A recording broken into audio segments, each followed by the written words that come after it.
कल प्रश्न हुआ, एक अधिकारी थे, वो कह रहे थे हम एक संत के पास गए, वो हमको कह रहे थे कि रोटी रोटी कहने से तुम्हारा पेट भर जाएगा, तो तुम राम राम कहोगे तुम्हारा कल्याण हो जाएगा। एक बार सामने बैठ करके बात करो, जो भगवान के नाम में डूबे हुए तुम्हें पता चल जाएगा कि नाम में कितनी सामर्थ्य है। नाम सच्चिदानंद की होड़ रोटी से निकाल रहा है, मलमूत्र के भांड शरीर का पोषण करने वाली रोटी से उस सच्चिदानंद का नाम, जिसका नाम सुमिर पवन सुत पावन नामू, अपने बस करी राखे रामू, जिसके नाम के बल से तुम्हें हम क्या क्या बताएं। जो आज जो कुछ भी शून्य के आगे अंक लगा वो नाम ही है, नहीं सब शून्य है। नाम धाम रूप लीला इनकी अवहेलना करके पता नहीं कौन से सिद्धांत से भगवत प्राप्ति कराना चाहते हैं, कौन से सिद्धांत का ज्ञान नहीं है। अष्टांग योग, सांख्य योग, कर्म योग, भक्ति योग, यही तो योग है। बचपन से इन्हीं योगों में तो धूल धूसरित हुए, तब हम बोल रहे हैं राधा राधा राधा राधा। रोटी रोटी कहने से तुम्हारा पेट नहीं भर जाएगा, लेकिन राम राम कहने से जन्म जन्म की भूख ना मिट जाए तो मुझे बता दो, जन्म जन्म की भूख मिट जाएगी। कैसे बात, तुलसी जाके मुख से धोके निकसत राम, ताके पक्की पक्तली मोरे तनु की चाम। अभी भगवान की कृपा है कि कहीं कहीं भगवत प्रेमी महात्मा भगवत मार्ग के पुष्टता प्रदान करने वाले शास्त्र सम्मत वचन बोलते हैं। शास्त्र के वाक्य बोलने पर मौन और निराश उदास हताश व्यक्ति के हृदय में भगवत प्राप्ति की लालसा पैदा हो जाए, ताली बजाने की हिम्मत ना हो। यार पूरी जिंदगी बर्बाद हो गई। आज महात्मा के वचन सुनकर हमारे हृदय में विवेक जागृत हुआ, आज से भजन में लगूंगा। अब लो नसानी अब ना सही। कोई भी सिद्ध महापुरुष का नाम बताओ जो भगवान के भजन के बिना सिद्ध हुआ। गुरुवाणी जी ललकार ललकार करके जो 10 गुरु हुए, सब नाम पे हमारे सनातन धर्म के जितने भी सिद्ध महापुरुष हुए सब नाम से, कबीरदास जी, धन्ना जाट जी, रामानंद स्वामी, जितने भी महापुरुष सब भगवान के नाम से। पता नहीं अब कौन से महापुरुष पैदा हो रहे हैं जो नाम की अवहेलना, धाम की अवहेलना, मूर्ति पूजा की अवहेलना। आज तक कोई भी साधक या सिद्ध हुआ हो जिसने गुरु की आराधना ना की और सिद्ध हो गया हो, मैं बताना कुछ नहीं हाथ लगा। तो गुरु मूर्तिमान थे या अव्यक्त? मूर्तिमान। गुरु के वचन साकार थे या निराकार? साकार। गुरु के चरण साकार थे कि निराकार? और जब माथा रगड़ते तो स्थिति निराकार में हो जाती है। समझो, वेद वांग में भगवान का साकार रूप है। पता नहीं कौन सा आजकल ज्ञान हो रहा है, बेमतलब की न शास्त्र में लिखा है और न कहीं किसी संत से सम्मत है। जिस सभा में भगवान की निंदा हो, भगवान के नाम की निंदा, उठकर खड़ा होकर विरोध करके चल देना चाहिए। ये जब मर के जाएंगे तो एक बार राम उनके लिए भारी पड़ेगा यमराज को निर्णय करने के लिए।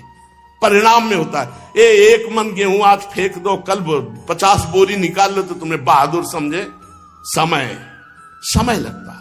अगर निरंतर जपोगे तो इसी जन्म में तुम्हें अनुभव हो जाए। हम कह रहे दूसरे की बात मानने की जरूरत, आप खुद देखो। जब नाम तुम्हारे जीवन में नहीं था तो तुम क्या थे, आज नाम है तुम्हारे जीवन में तो क्या हो, खुद देख लो। दूसरे की कहने की क्या जरूरत है। भक्ति ये छाती प्रमाण है इसका। शास्त्र प्रमाण, संत प्रमाण है तो दूर की बात रही, जाने मोरी छाती प्रमाण है।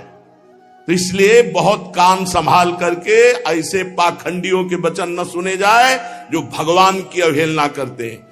परम ज्ञानियों में शिरोमणि महान महान पुरुष सब भगवान के नाम रूप लीला धाम में लगे। हरिशरणम, एक क्षण भी नहीं भूलते सनकादि। बड़ी विचित्र दशा है।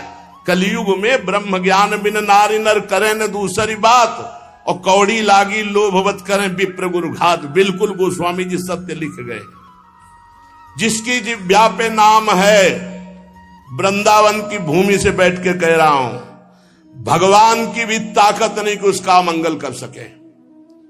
जैसे सूर्य की ताकत नहीं कि अंधकार दिखा सके, क्योंकि जहां सूर्य वहां अंधकार नहीं। ऐसे जहां भगवान का नाम है तो भगवान भी अमंगल नहीं कर सकते। इतने शास्त्रों में उदाहरण बड़े पड़े, और सबसे बड़ा उदाहरण हम और हमारी छाती है। हम किसी के सपोर्ट से नहीं चल रहे। किसी के हम सिखाए या पढ़ाए नहीं चल रहे, नाम भगवान के सपोर्ट से चल रहे हैं, नाम की गर्जना से जी रहे हैं, नाम की गर्जना से दहाड़ रहे हैं। नाम ही हमारा जीवन है। सामने आके बात करे जिसको लगता हो नाम में कितनी ताकत है। नाम ही हमारा जीवन है, नाम ही हमारा सर्वस्व है। हमें कोई गति नहीं चाहिए, बस हमारे हृदय से नाम चलता रहे। बस पूज्य भाई जी हनुमान प्रसाद प्रबुद्धार जी की परम कृपा, उन्होंने ऐसा ठास के नाम भरा। पूज्य गुरुदेव भगवान जो बचपन से लिए, उन्होंने नाम भरा। पूज्य हितजू महाराज, क्वाहम तो छा परमधमा प्राणो गर्भ कर्मा यत तन्नाम स्फुरति महिमा रेश वृंदावनस्य। राधा नाम पूज्य गुरुदेव भगवान, नाम नाम नाम, सबका सार नाम।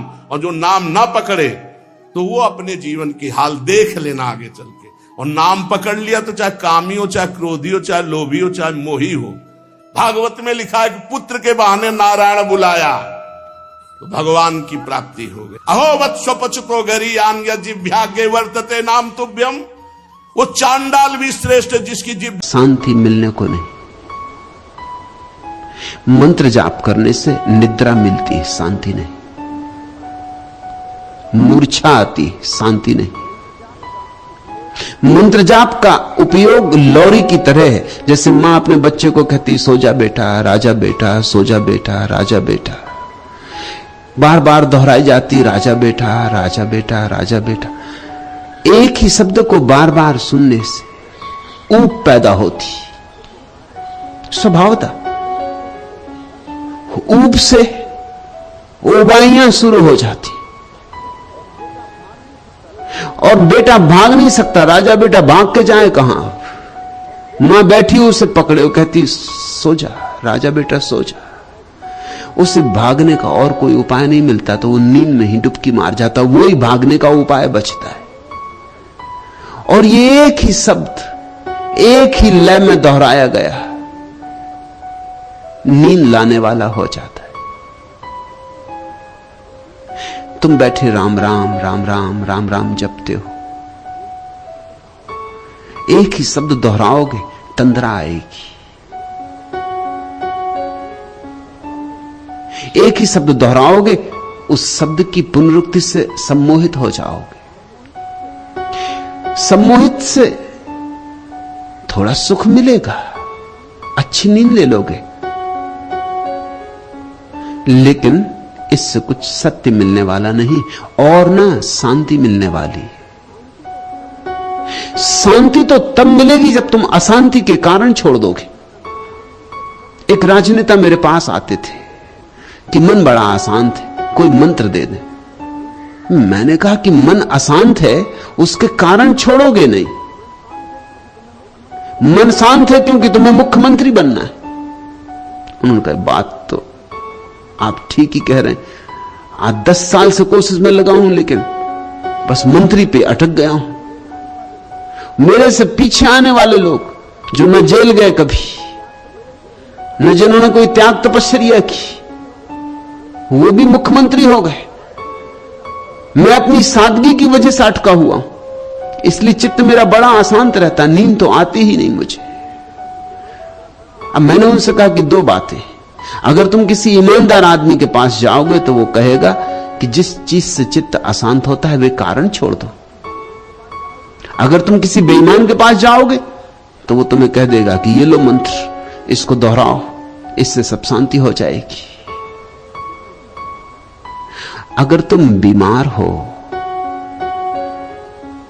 तो मंत्र दोहराने से धोखा ही पैदा होगा, बीमारी मिटेगी नहीं। बीमारी के मूल कारण मिटाने होंगे। मैंने उनसे कहा तुम्हारे राजनीतिक चित्त, तुम्हारी महत्वाकांक्षा तुम्हारी अशांति का कारण है। महत्वाकांक्षी अशांत होगा ही, महत्वाकांक्षी शांत हो कैसे सकता है? और अगर महत्वाकांक्षी शांत हो जाएगा तो फिर गैर महत्वाकांक्षी को क्या मिलेगा इस जगत में? फिर तो सभी महत्वाकांक्षी को मिल गया, पद भी उसको मिल गए, प्रतिष्ठा भी उसको मिल गई, धन भी उसको मिल गया और मोक्ष भी उसको मिल गया। फिर गैर महत्वाकांक्षी को क्या बचेगा? कुछ उसको भी बचने दो, बाहर का तुम संभाल लो, गैर महत्वाकांक्षी को कम से कम भीतर का तो बचने दो। लेकिन वो बोले कि ये तो मैं कर नहीं सकता कि अभी छोड़ दूं, छोड़ना है एक दिन जरूर, क्योंकि देख लिया सब। मैंने कहा अभी देखा नहीं। अगर तुमने देख लिया तो तुम ये कभी ना कहोगे कि छोड़ना है एक दिन जरूर, तुम अभी छोड़ दोगे। अगर देख लिया सब तो फिर अब और क्या देखना है, छोड़ ही दो, शांति अपने से घटित हो जाएगी। कांटे की सेज बिछा के लेटे हो, कहते हो शांति मिलती नहीं, कांटे चुभ रहे हैं, मंत्र दो कोई। मैं तुमसे कहता हूं इस सेज पे मत लेटो, ये कांटे तुम्हें तकलीफ दे रहे हैं, छोड़ो।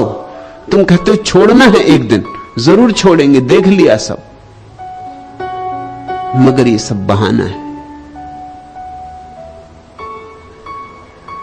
पश्चिम के देशों में मंत्रों का प्रभाव बढ़ रहा है सिर्फ एक कारण से, क्योंकि पश्चिम ने बहुत अशांति इकट्ठी कर ली, महत्वाकांक्षा के कारण बहुत अशांति इकट्ठी हो गई। अब मंत्र चाहिए। मंत्र सिर्फ धोखे, मंत्र